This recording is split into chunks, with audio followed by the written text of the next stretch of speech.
Mom married Bully's dad and forced me to live 11 miserable years o' him thinking she got another son in the process. Now she'll be left with no one 'cause I went NC and he hates her. Hey Reddit. Growing up, my home life was nothing like the happy blended family my mom liked to pretend we had. Her new husband's kid made every day miserable, and somehow I was always told to be the bigger person. Years went by, things got worse instead of better, and eventually I walked away from all of them. Now my mom's trying to reach me again, but I'm not sure she'll like my answer. So, when I, 26 male, was 10, almost 11, my mom, 45 female, sat me down at the kitchen table with this big fake smile on her face. The kind she uses when she's trying to sell me something I'm not gonna want. She told me she'd been seeing someone for a while and things were getting serious. His name was Mark, 48 male, and he had a son named Carl, 23 male, who was 7. I'd met Mark once before, nice enough guy, shook my hand, called me champ, like every adult who doesn't actually know kids thinks is cool. I didn't hate him. But then she hit me with the big part. We were gonna move in with him. She was acting like it was this dream scenario. It's gonna be great, you'll have a brother, she said. He's younger than you, so you can be a good role model. I just sat there thinking, I didn't ask for a brother. And I definitely didn't ask to live in some other kid's house. But I didn't say that. I just asked if I had to. She frowned and said, families stick together. This is a good thing for all of us. The first time I met Carl was memorable, I guess. Mom brought me over to Mark's place for dinner. Carl stood in the doorway like I'd just pulled up to steal his bike. No smile, no hi, nothing, just a glare. Mark nudged him like, go on, say something. Carl mumbled, hi, like he was spitting out a bug. Dinner was awkward. Every time I tried to talk, Carl would cut in or make some noise to throw me off. I asked him what grade he was in, and he said, why do you care? His dad gave him a quick, Carl in that warning tone, but the kid didn't even flinch. After dinner, Mom and Mark went into the kitchen to talk, which basically meant gush about how well things were going. Carl and I were left in the living room. He looked me dead in the eye and said, this is my house. My room is bigger. Don't touch my stuff. I just shrugged. But inside I knew this was gonna suck. When we officially moved in a few months later, I found out my new room was the smallest in the house, and Carl's was decked out with all the stuff a 7-year-old could want. Posters, toys, his own TV. Mine looked like the spare guest room someone half-heartedly tried to make kid-friendly with an old blanket and a lamp that barely worked. First week there, Carl made a point of reminding me every day that I was the extra. He'd walk by my room and say, you don't belong here, then run off before an adult could hear him. At first, Mark seemed like he was on my side. If Carl got caught being a jerk, he'd tell him to knock it off. But then I started overhearing stuff. Like once, after I told Carl to quit shoving me in the hallway, Mark pulled him aside and said, don't let him push you around. Stand your ground. It wasn't loud, but I heard it. And the look Carl gave me after told me he'd just been handed a free pass. One afternoon, about a month in, Carl accidentally spilled juice all over my math homework. I grabbed his wrist before he could run off laughing, and he started yelling like I'd broken his arm. Mom came rushing in, saw him fake crying, and immediately turned on me. What is wrong with you? She snapped. He's younger than you. Be the bigger person. I tried to explain what happened, but she cut me off with, you're just like your father. Don't ruin this for me. That one hit different. She never talked about my dad unless she was mad, and apparently now she was using him as some kind of warning label for me. Carl stood behind her, smirking. I knew in that moment there was no way I was going to win here. Every time I tried to defend myself, it'd just make me the problem. After that, I stopped telling Mom when Carl did stuff. I knew she'd either excuse it or twist it into my fault. And Mark? He was a mixed bag. Some days he'd tell Carl to back off. Other days he'd just say, you two need to get along, like it was a mutual thing. Spoiler, it wasn't. The rest of that school year felt like walking on glass. Carl made sure I knew he didn't want me around, and Mom made sure I knew she wasn't going to rock the boat for me. I remember lying in bed one night, hearing her laughing downstairs with Mark, thinking, guess I'm just the accessory in this happy little family package. Carl was only 7, and if he was already pulling this crap, I could only imagine what the next few years were going to look like. Turns out, I didn't need to imagine. He showed me. The first real sabotage spree started about 2 months after I moved in. It was a Tuesday night. I had a science project due the next morning, one of those poster board ones where you have to make a neat display with diagrams and everything. I left it on my desk while I went downstairs for dinner. When I came back, there was a giant streak of chocolate pudding across it. Not even like it was dropped. It was smeared. Carl was sitting on his bed across the hall, licking a spoon like some cartoon villain. I didn't even bother asking him if he did it. Of course he did. I tried to fix it, but the whole middle section was ruined. The next day, I had to hand it in like that, and my teacher gave me this disappointed look like I'd just been lazy. That was only the start. He'd accidentally delete my files off the family computer whenever I left them open. We shared the same login, so it was easy for him to go in and mess stuff up. He even changed the names of my homework files to random garbage, so I couldn't find them until it was too late. And it wasn't just my schoolwork. He started going after my stuff, bending my trading cards, snapping the tips off my pencils, throwing my books across the room so the pages bent. I had a small collection of model cars I'd been building with my grandpa. He took one and smashed it on the kitchen floor when no one was around, then kicked the pieces under the fridge. When I told Mom, she just sighed like I was overreacting. You can rebuild it. It's not the end of the world. You need to learn how to get along with him. I learned fast that get along in her mind meant don't make him mad. It wasn't just at home either. Carl made sure to ruin school for me too. That first year, he started this rumor that I cheated on a math test. I didn't even share a class with him. But somehow it spread. People started whispering when I walked into the lunchroom. Even some teachers treated me differently, until the principal finally told everyone to shut it down. The physical stuff got worse too. He'd slam doors right when I was walking through so they'd catch my hands or feet. One time he swung the bathroom door so hard it hit my shoulder, and I had a bruise for a week. He'd throw things at me, little stuff like erasers or toy cars, just to see if I'd react. If I ignored him, he'd escalate until I couldn't. And the thing with Mark, he'd scold Carl just enough to feel like he did something, but he never actually stopped him. I overheard him more than once telling Carl, "Don't let him boss you around," which translated meant, keep doing what you're doing, just don't get caught. As I started staying at the library after school, just so I could get homework done without worrying about him messing it up. Some nights I'd bring everything to my friend Jake's house and do it there. Mom thought I was just making friends and was happy about it. I didn't bother explaining the real reason. It only got more ridiculous from there. One time I left my backpack in the hallway while I went to get a drink, came back, and it was gone. I found it outside, open, with my stuff scattered on the grass. Carl was across the street, riding his bike in circles, grinning like he'd just won the lottery. Mom's response? You shouldn't leave your things unattended. It became this constant cycle. He'd do something. I'd either deal with it or tell her, and she'd side with him or tell me to let it go. I stopped expecting anything different, but the worst part was knowing this wasn't just going to be a phase. He wasn't growing out of it, he was growing into it. And every time an adult brushed it off, it was like they handed him another tool to use against me. By the end of that first year living together, I'd already built a mental map of where I could hide my stuff, when it was safe to use the computer, and which spots in the house gave me a good view of the hallway, so I'd know if he was coming. I was only 11, but I felt like I was planning my life around avoiding a landmine. And Carl? He was just getting started. By the time Christmas rolled around that first year, I'd already lowered my expectations to the basement. I figured the holiday would just be awkward at worst. Maybe a few snide comments from Carl, maybe him trying to accidentally knock over my hot chocolate or something. I wasn't ready for how far he'd go. Mom and Mark had planned this big family holiday at our house. Both sides were invited. The house was stuffed with people. On Christmas morning, we did the usual gift thing. I actually got a couple of nice ones. A new set of drawing pencils from my grandparents, a small model kit from my uncle, and a hoodie I'd wanted for months. For about an hour, I thought maybe Carl would just leave me alone for once. Then I went to the bathroom.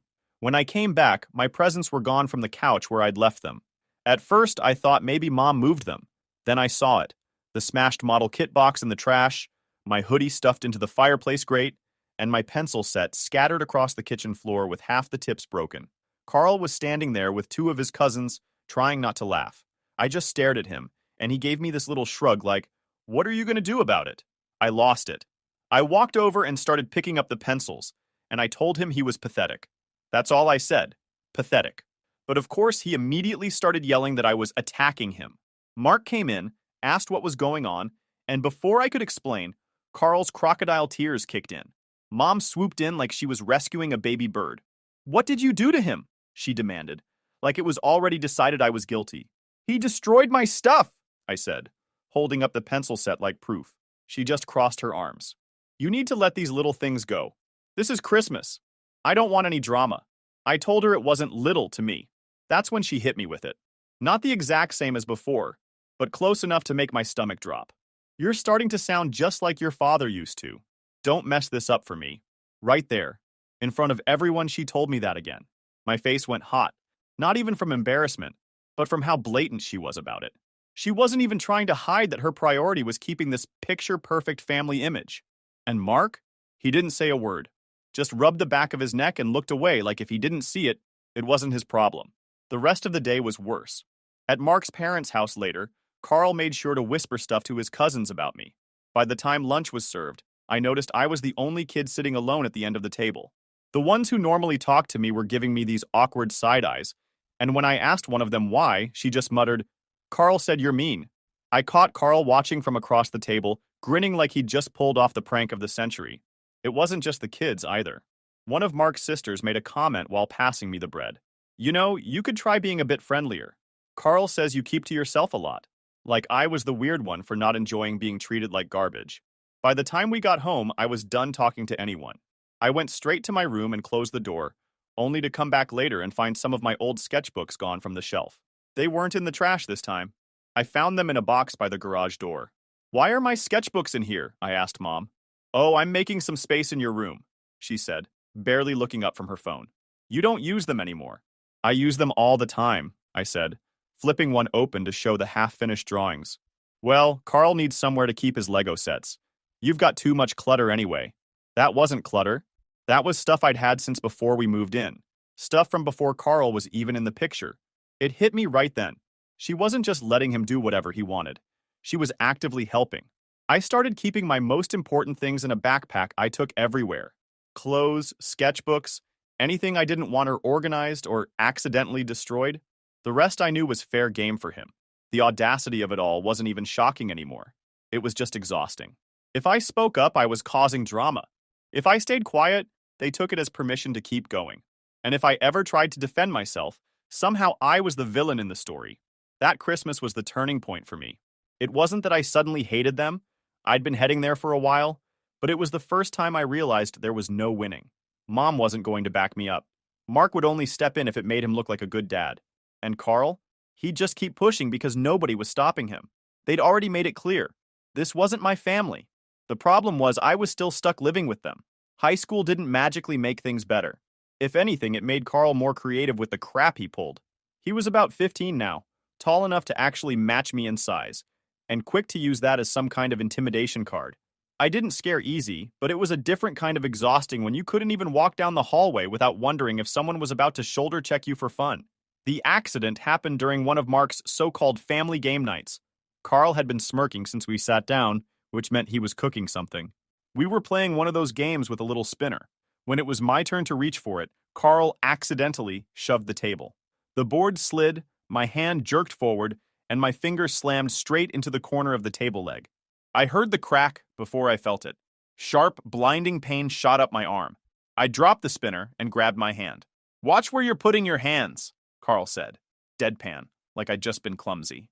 Mark frowned but didn't raise his voice. "Mom?" She rolled her eyes. "It was an accident. Don't start with the drama." "I think it's broken," I said, holding it up. "Then we'll get it checked tomorrow," she replied, like I'd just told her the milk was out of date. "You'll live." The next day at the clinic, the doctor confirmed it. Hairline fracture. I wore a splint for weeks. Not once did Carl apologize. In fact, I caught him telling one of his friends at school that I punched a table like an idiot. The job sabotage came a few months later. I'd applied for a part-time job at a local bookstore. Perfect for me, quiet, steady, close to school. I was one interview away from getting it. That morning, I left my folder with my application and resume on the kitchen counter while I grabbed breakfast. When I came back, it was gone. Carl was in the living room, scrolling on his phone. I asked if he'd seen it. He shrugged. "Maybe you left it in your room." I tore my room apart. Nothing. Ended up having to print a backup copy at the library, which made me late. The interview was awkward, rushed, and I could tell the manager wasn't impressed. A week later, I found my original folder in the garage, stuffed under a box of Christmas decorations. That wasn't just petty. That was calculated. I told Mom, expecting at least a flicker of concern. She didn't even blink. "If you want a job, you'll figure it out. Stop blaming Carl for everything that goes wrong in your life." It was the same script every time. I was too sensitive. I held grudges. I needed to be the bigger person. She never once asked Carl if he'd done it. Didn't matter if it was obvious. By then, I'd stopped seeing Carl as some annoying stepbrother and started seeing him as a long-term problem. And the only way to solve that problem was to get out. I kept my head down for the rest of that year, focused on grades, and stacked whatever cash I could from small side gigs. I mowed lawns, walked dogs, did random computer fixes for neighbors, anything to build up an escape fund. Every dollar went into a little metal lockbox I hid in the lining of my backpack. I didn't trust my desk drawers. Carl didn't stop, though. If anything, my quietness just made him bolder. He'd corner me in the hallway and mutter insults under his breath. He'd unplug my laptop charger when I wasn't looking so my battery would die mid-assignment. Once, he accidentally left the freezer open, ruining a bunch of groceries. And somehow, Mom found a way to blame me, because I'd been the one to make a smoothie earlier. That was the moment I decided there was no point proving myself right in this house. They didn't want the truth. They wanted me quiet and cooperative. By the time senior year started, I had a clear plan. Graduate, get into college, move out, and never look back. I didn't care if it meant living in a shoebox apartment. Anything was better than staying here. I started keeping my schedule tight. School, library, home, repeat. The less time I spent around Carl, the fewer chances he had to pull something. The day I got my college acceptance letter, I didn't tell anyone in the house. I kept it to myself for 2 weeks, just savoring the fact that I had an exit ticket. The moment I had housing confirmed, I started packing the stuff I cared about and storing it at Jake's place. By the time summer rolled around, I was basically living out of a duffel bag. It wasn't escape yet, but it was close. So, by the end of summer, I was gone. College dorms weren't exactly luxury living, but they were mine. No Carl, no walking into my room wondering if something was broken or missing. I didn't go back for holidays, didn't show up for birthdays, and I ignored every family dinner invite. For years, I stuck to that plan. Life was quiet, and I kept it that way. Then, years later, Carl found me. It started with a message request on Facebook. Hey, long time. Need to talk. I stared at it for a while before hitting delete. 2 days later, he showed up outside my building. I don't know how he even got the address. He leaned against the hood of a beat-up sedan, looking way older than 22 should. Same smirk, though. Been a while, he said when I walked up. I didn't bother returning the small talk. What do you want? Just catching up. Catching. Also, I need a place to crash for a bit. Got laid off, my apartment situation's complicated. No, I said, not even thinking about it. His eyebrows went up. That's it? No? That's it. Number. I walked past him and into the building. He didn't give up. For the next week, I got texts from random numbers, some just checking in, others trying guilt. We're family, man. Mom would want you to help. It's just temporary. I blocked them all. Then it went quiet. I figured he'd given up. 2 months later, I got a call from an unknown number. A police officer asked if I was available to come down to the station to answer a few questions about an open theft investigation. I thought it had to be a mistake. I'd never even had a parking ticket. At the station, they showed me a report. Someone had used my name and info to open a store credit account and run up charges buying electronics. The store had video footage, blurry, but the guy was about Carl's height, build, and most importantly, driving that same beat-up sedan I'd seen outside my building. The officer asked if I knew him. Yeah, I said. My stepbrother. They already had their suspicions. My driver's license number had been used, but the address on the account was fake. He must have gotten that number years ago when we still lived under the same roof, maybe rifling through my stuff like he always did. They'd traced the car from the footage to a tow yard, where it had been impounded 2 weeks earlier, under Carl's name. Even with that, it still took me hours to clear my side. I had to pull old emails, proof of where I'd been, bank statements, everything. Eventually, they told me I was in the clear, but they'd be in touch if they needed more. I left the station with this knot in my chest, not because I was scared anymore, but because I knew exactly what had happened. Carl had come to me looking for a free ride, I'd shut him down, and now he was trying to drag me into his mess. That night, I called Mom. She answered on the second ring. You couldn't help him, could you? She said before I even spoke. He tried to frame me for theft, I said flatly. The cops have him on camera. They impounded his car. Carl would absolutely. He's been doing the same thing since I was a kid, only now it's criminal. You're exaggerating, she said.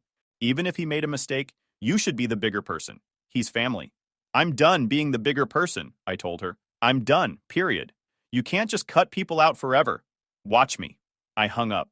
A few days later, my uncle called. Your mom says you're making a big deal out of nothing, he said. She's upset. Maybe try talking to Carl. Not happening, I said. Tell her she can talk to him when he's out on bail. Carl didn't try contacting me again after that. But the damage was done, not just because of what he'd tried, but because Mom's first instinct was to defend him. She didn't ask if I was okay, didn't even care that my name was tied to a criminal investigation. All she cared about was that I'd refused to help her golden boy. I decided then that this was the last time I'd ever have to deal with either of them. A week later, I changed my number, set up mail forwarding to a P.O. box, and made sure my workplace had strict no information policies in case anyone called phishing for details. I even told building security to turn away anyone not on my list.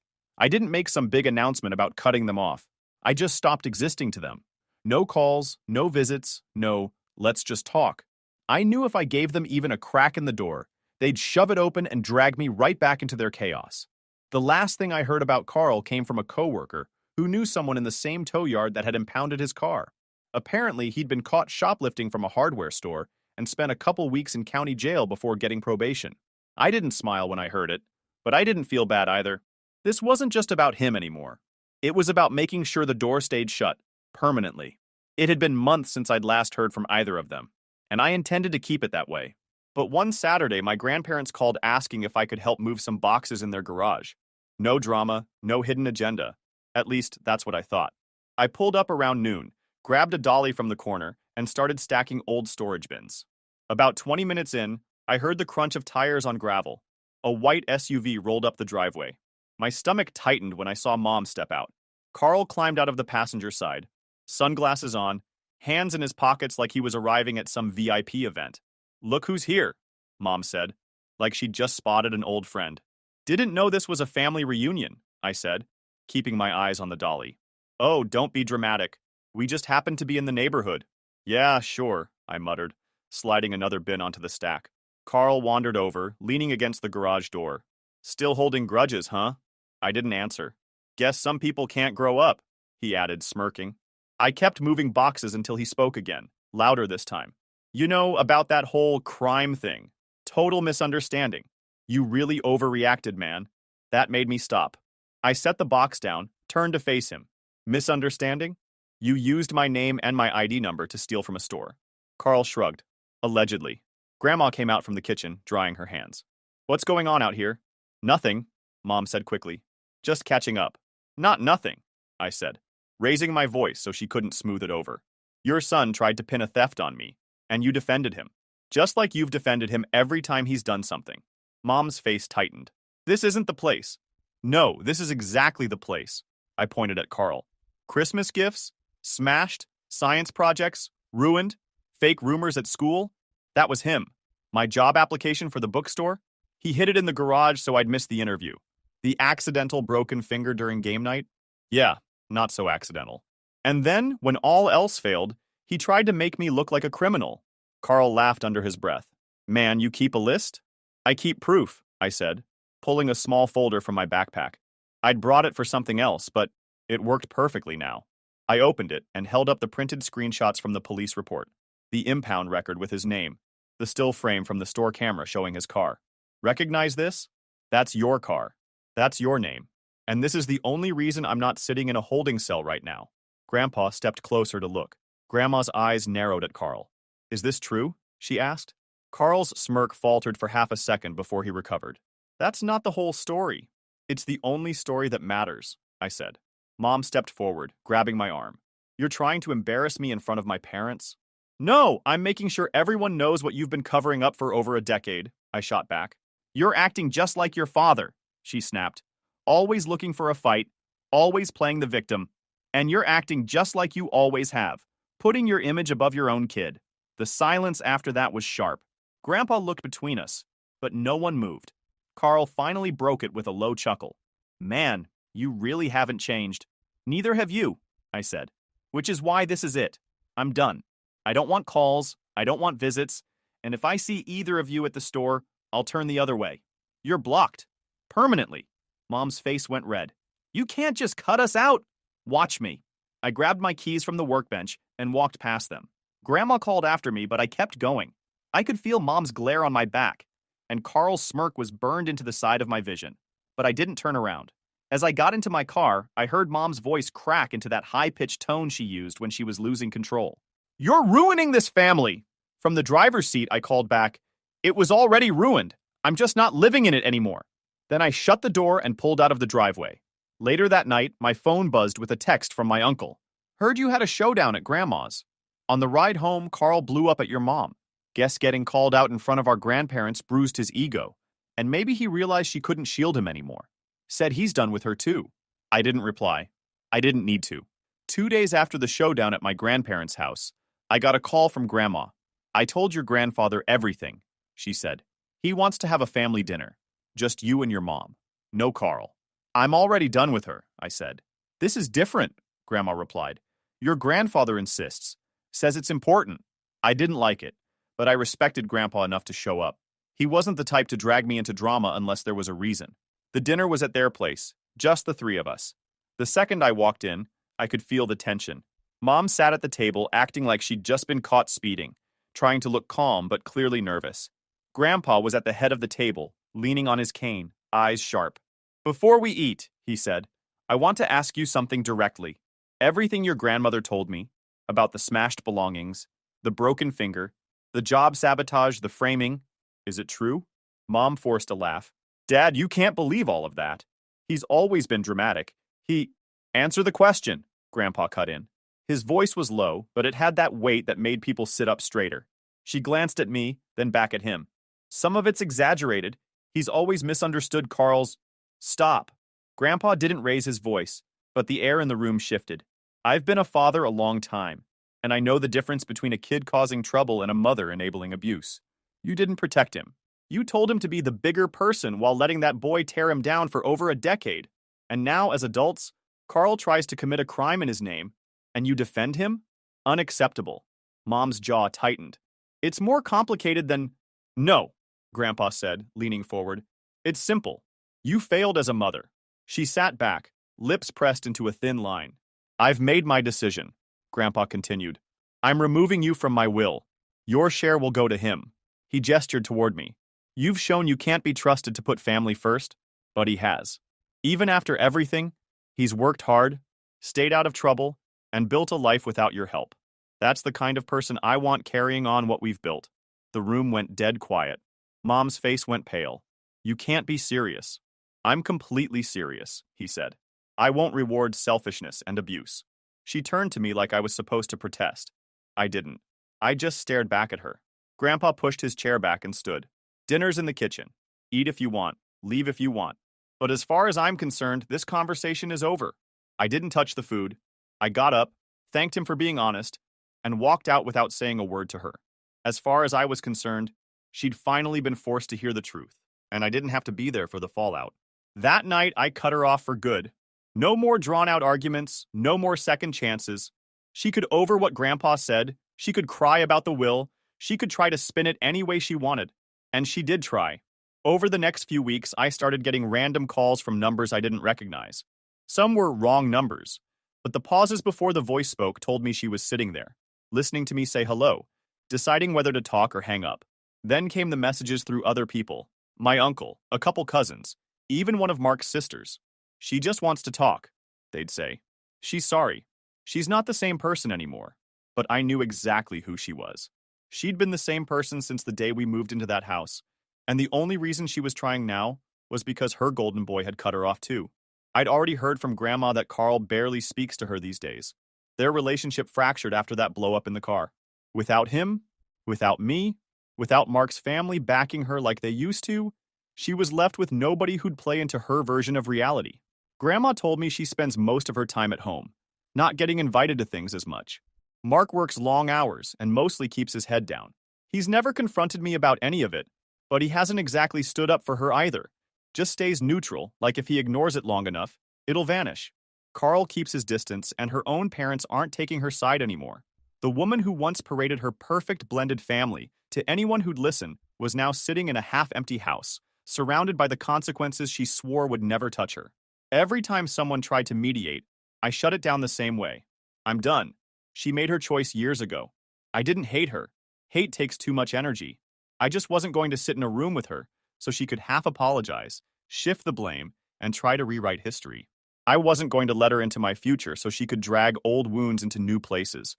She could call, she could beg, she could send letters. They'd all go unanswered. Grandpa's words at that dinner stuck with me. I won't reward selfishness and abuse. For the first time in my life, someone had said it out loud in front of her, without sugarcoating, without excuses. I didn't need to add anything to that. So I let the silence do the rest. Mom's alone now, and not because of some twist of fate or misunderstanding. She's alone because she built a life where everyone else's comfort came second to her own image. And when that image cracked, so did the people who used to stand beside her. I don't plan to see her again. Not at family gatherings, not in hospital rooms, not at funerals. Some doors stay shut because opening them would just let the same storm back in. And mine? It's locked. Permanently.